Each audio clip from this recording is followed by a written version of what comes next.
Hello good morning students. Rajiv Gurukul में आप लोग का स्वागत है स्टूडेंट्स। आज हम एसएससी जेई का दो प्रॉब्लम लिए हैं स्टूडेंट, दो कॉन्सेप्ट बताएंगे और उसी में आपका दो प्रॉब्लम भी दिया गया है। ये दोनों प्रॉब्लम आपका प्रीवियस ईयर में पूछा गया है एसएससी जेई में, तो ये दोनों प्रॉब्लम को आपको क्या करना है स्टूडेंट, सॉल्विंग करना है। इसका कॉन्सेप्ट आपको आना चाहिए। यदि इस तरह का प्रॉब्लम आपका एग्जाम में देखने को मिले तो आप इस कॉन्सेप्ट का इम्प्लीमेंट करके इस प्रॉब्लम को क्या कर सकते हैं स्टूडेंट, सॉल्व कर सकते हैं। तो आज दो कॉन्सेप्ट बताएंगे स्टूडेंट, आप ध्यान दो और आपको क्या करना है, ये दोनों प्रॉब्लम का सॉल्यूशन को अपने कॉपी में नोट करना है और एक दो बार रिवीजन करना है। तो इस तरह का प्रॉब्लम यदि आप एग्जाम में देखने को मिले तो आप इजीली वे में क्या कर सकते हो, इस प्रॉब्लम को सॉल्विंग कर सकते हो। चलो स्टूडेंट ध्यान दो। आप देखो क्या बोला है कि when only current source in active in the circuit find the current through the 10 ohm resistor. 10 ohm resistor के अक्रॉस में करंट का वैल्यू क्या होगा, वो आपसे क्या पूछ रहा है, इस प्रॉब्लम में पूछ रहा है निकालने के लिए। देखो स्टूडेंट, ये आपका क्या है, 10 ओम के अक्रॉस में आपको रेजिस्टेंस के अक्रॉस में करंट का वैल्यू को फाइंड आउट करना है। ये प्रॉब्लम आपके पास गिवन है। आप इस प्रॉब्लम को कैसे सॉल्व करोगे, तो आपका यहाँ पर ये आपका दिया नहीं है, ये हम लेट अस कंसीडर किए हैं और ये भी आपको दिया गया नहीं। आप सबसे पहले देखो, ध्यान दो कि ये प्रॉब्लम को कैसे सॉल्विंग करना है। देखो स्टूडेंट, ये आपका क्या है, प्रॉब्लम है। ये प्रॉब्लम को आप कैसे सॉल्विंग करोगे कि यहाँ पर ये सर्किट गिवन है और 10 ओम के अक्रॉस में कितना अमाउंट ऑफ करंट पास करेगा, उसको आपको क्या करना है, फाइंड आउट करना है। चलो स्टूडेंट ध्यान दो, आप देखो ध्यान दो, ये दोनों जो मेश है, ये मेश नंबर 1 है और ये आपका क्या मेश नंबर 2 है। क्योंकि ये करंट सोर्स क्या कर रहा है, दोनों को सेपरेट कर रहा है। इसको बोलेंगे मेश नंबर 1 और इसको क्या बोलेंगे, मेश नंबर 2। ये आपको ध्यान देना है कि यहाँ पर हम लोग सुपर मेश कॉन्सेप्ट का इंप्लीमेंट क्यों करेंगे, क्योंकि दो मेश को सेपरेट कर रहा है आपका करंट सोर्स। दो मेश को यदि आपका कोई भी दो मेश को यदि करंट सोर्स सेपरेट करता है, मतलब करंट सोर्स उसके मिडिल में लगा हुआ है, तो आप इस प्रॉब्लम को सॉल्विंग करने के लिए सुपर मेश कॉन्सेप्ट का इंप्लीमेंट कर सकते हो। कैसे करोगे, ध्यान दो। लेट अस कंसीडर स्टूडेंट, हमको पता नहीं है कि 5 ओम के अक्रॉस में कितना करंट होगा। हमने एजम्पशन किया कि 5 ओम के अक्रॉस में जो करंट होगा वो आपका क्या होगा, I1 होगा। चलो स्टूडेंट, ये आपका I1 है।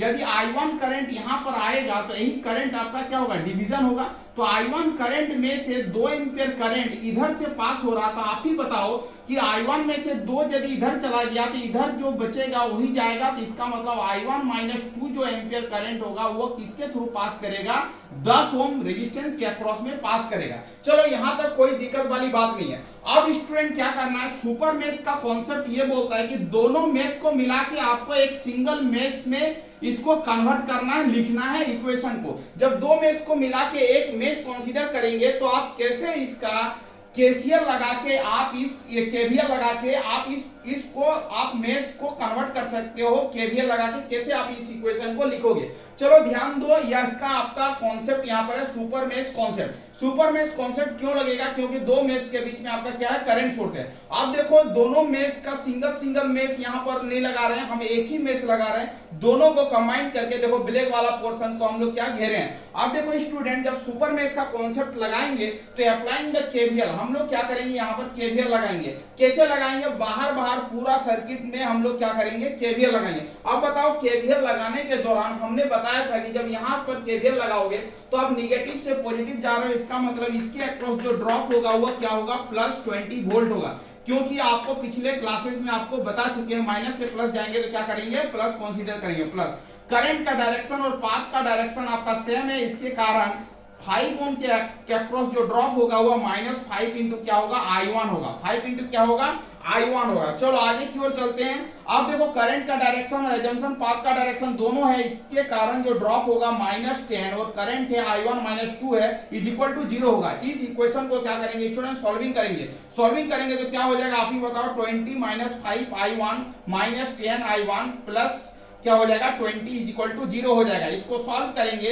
सॉल्व करने के बाद आपका जो वैल्यू आएगा, I1 का वैल्यू जो आ जाएगा स्टूडेंट 8/3 एम्पियर आ जाएगा। इसका मतलब है यहाँ से जो करंट पास करेगा वो होगा आपका 8/3 एम्पियर। क्या होगा, 8/3 एम्पियर। आपसे यदि 10 ओम के जगह पर यदि पूछता कि 5 ओम के अक्रॉस में कितना करंट होगा तो आपका आंसर हो जाता 8/3। बट आपसे मतलब 5 ओम के अक्रॉस नहीं पूछा, आपसे पूछा 10 ओम रेजिस्टर के अक्रॉस में करंट कितना होगा। तो 10 ओम के अक्रॉस में जो करंट होगा वो स्टूडेंट क्या होगा, I1 -2 होगा। क्योंकि 10 ओम के अक्रॉस में करंट जो जा रहा है I1 माइनस 2 जा रहा है, इसका मतलब I1 माइनस 2 का वैल्यू को आपको फाइंड आउट करना है। I1 ऑलरेडी निकाल चुके हैं 8/3 है, इसके जगह पर पुटअप करेंगे, इसको सॉल्व करेंगे स्टूडेंट, तो आपका वैल्यू हो जाएगा 0.66 एम्पियर। इसका मतलब है इस प्रॉब्लम का जो आंसर होगा 0.66 एम्पियर होगा। तो ये आपका क्या है, ये सुपर मेश का कॉन्सेप्ट है। यदि दो मेश को सेपरेट करा करंट सोर्स तो आपको सुपर मेश कॉन्सेप्ट आना चाहिए। सुपर मेश कॉन्सेप्ट का मतलब है दोनों मेश को मिला के एक ही मेश का इक्वेशन को लगाएंगे, एक ही इक्वेशन को सॉल्विंग करेंगे,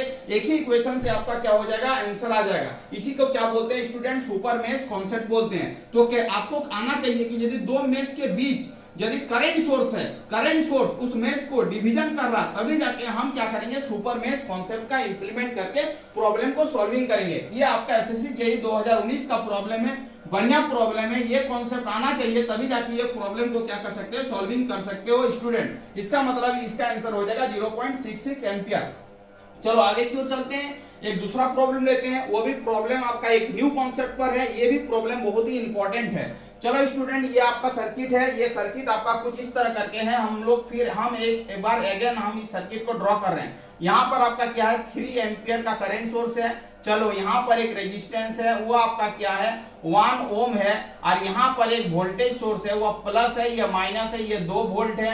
और यहाँ पर एक रेजिस्टेंस लगा हुआ है, वो आपका क्या है, 1 ओम का है। और यहाँ से आपका एक करंट सोर्स लगा गया है जो नोड से बाहर जा रहा है, उसका वैल्यू है आपका 2 एम्पियर। कितना है, 2 एम्पियर है। चलो अब इस प्रॉब्लम को सॉल्विंग करने के लिए बोल रहा है कि यहाँ का पोटेंशियल और यहाँ का पोटेंशियल आपको फाइंड आउट करना, V1 और V2 का वैल्यू को क्या करना है, फाइंड आउट करना है। यही प्रॉब्लम आपके पास गिवन है, आपको बोल रहा है V1 और V2 का वैल्यू को आपको क्या करना है, फाइंड आउट करना है। कैसे फाइंड आउट करोगे, तो आप ध्यान दो, आपको समझ में आएगा। देखो स्टूडेंट, यहाँ पर आपका 2 नोड है, आप ही जान रहे हो कि ये आपका V1 एक क्या होगा, एक नोड होगा, V2 एक क्या होगा, दूसरा नोड होगा। चलो देखो, सुपर नोड का कॉन्सेप्ट को समझने का कोशिश करो, आपको समझ में आएगा। सुपर नोड का कॉन्सेप्ट ये बोलता है कि यदि दो नोड के बीच में देखो, यहाँ पर एक नोड है और यहाँ पर एक नोड है, दो नोड के बीच में यदि एक वोल्टेज सोर्स लगा हुआ है, तो आप क्या कर सकते हो, एक सुपर नोड कॉन्सेप्ट को अप्लाई कर सकते हो।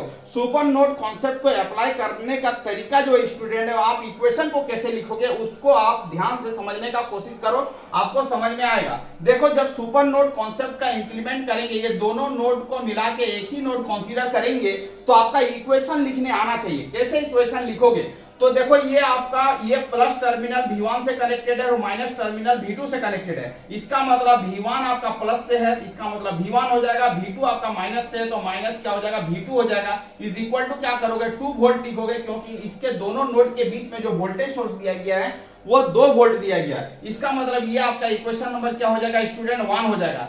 यदि आपका पोलैरिटी चेंज रहता, प्लस इधर रहता, माइनस इधर रहता, तो क्या लिखते, V2 minus V1 is equal to 2 लिखते। ये आपको समझ में आना चाहिए। यदि आपका एक प्लस वाला साइन इधर रहता, माइनस वाला साइन इधर रहता, तो इसका इक्वेशन होता है V2 माइनस V1। बट यहाँ पर क्या हो रहा है, V1 माइनस V2, क्योंकि ये है V1 प्लस है तो V1 प्लस लिखेंगे, V2 माइनस से कनेक्टेड है, minus V2 is equal to क्या होगा, 2 होगा। इसको मानेंगे इक्वेशन नंबर 1। अब देखो स्टूडेंट, अब दूसरा इक्वेशन को कैसे लिखेंगे वो समझने का कोशिश करो। जिधर एरो रहता है उधर प्लस रहता है, जिधर एरो नहीं रहता वो माइनस रहता है। इधर एरो है, जिधर प्लस होगा इधर क्या होगा, माइनस होगा। चलो दोनों नोड को मिला के एक ही नोड कंसीडर करेंगे, नोड का इक्वेशन को लिख डालेंगे। कैसे लिखेंगे, ध्यान दो। ये V1 नोड में क्या हो रहा है, 3 एम्पियर करंट क्या हो रहा है, इन कर रहा है। जब आप यहां से देखोगे तो आपको प्लस नजर आएगा, तो आपको क्या करना हम बता चुके हैं, माइनस लिखोगे, -3 हो गया। यहां पर क्या लिखोगे, V1 माइनस 0 डिवाइडिंग बाय क्या लिखोगे, 1 लिखोगे। ठीक है, तो V1 माइनस 0 नहीं लिख रहे हैं, V1 माइनस 0 करेगा तो वही आएगा रिजल्ट। तो V1 बाय क्या लिख रहे हैं, 1 लिख रहे हैं। चलो दोनों नोड को मिला के एक ही नोड कंसीडर करेंगे, तो इसका V1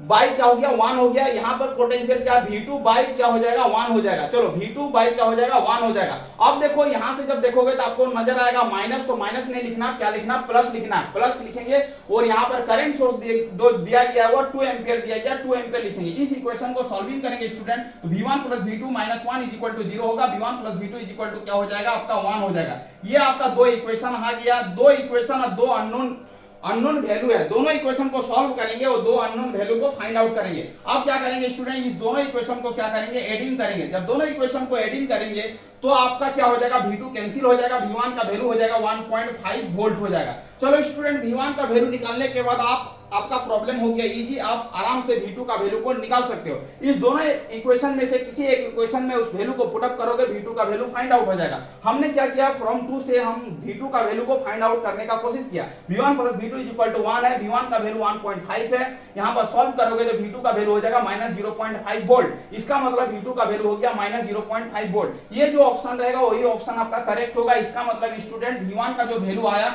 1.5 वोल्ट आया और V2 का जो वैल्यू आया -0.5 वोल्ट आया। तो ये आपका दो बेहतरीन कॉन्सेप्ट था, एक आपका सुपर मेश कॉन्सेप्ट था, एक आपका क्या था, सुपर मेश कॉन्सेप्ट था। ये कॉन्सेप्ट को याद रखना है। सुपर मेश कॉन्सेप्ट का मतलब है कि दो मेश को यदि करंट सोर्स डिवाइड करेगा तो आपको लगाना है सुपर मेश कॉन्सेप्ट। और सुपर नोड कॉन्सेप्ट तब लगाना है स्टूडेंट जब दो नोड के बीच में एक वोल्टेज सोर्स लगा हुआ हो, सिंपल वोल्टेज सोर्स और कुछ नहीं, रेजिस्टेंस भी नहीं लगा हुआ ना रहना चाहिए इस ब्रांच में, तभी जाके आप क्या लगा सकते हो, सुपर नोड का कॉन्सेप्ट को लगा सकते हो। सुपर नोड कॉन्सेप्ट लगाने से क्या होगा, प्रॉब्लम सॉल्विंग करने में इजी हो जाएगा, प्रॉब्लम इमीडिएट सॉल्व हो जाएगा और आसानी से सॉल्व हो जाएगा। तो ये दोनों कॉन्सेप्ट आना चाहिए स्टूडेंट। ये आपका सुपर मेश कॉन्सेप्ट है, ये आपका क्या है, सुपर नोड कॉन्सेप्ट है। ये दोनों बेहतरीन प्रॉब्लम था। आपको क्या करना है, नोट करना है, इसको 2 बार रिवीजन करना है। रिवीजन करके हमको कमेंट सेक्शन में बताना है कि सर ये प्रॉब्लम दोनों हमको समझ में आ गया। Thank you student. वीडियो को एंड करते हैं। यदि आप चैनल में नए आए तो चैनल को क्या करना है, सब्सक्राइब कर लेना। वंदे मातरम स्टूडेंट।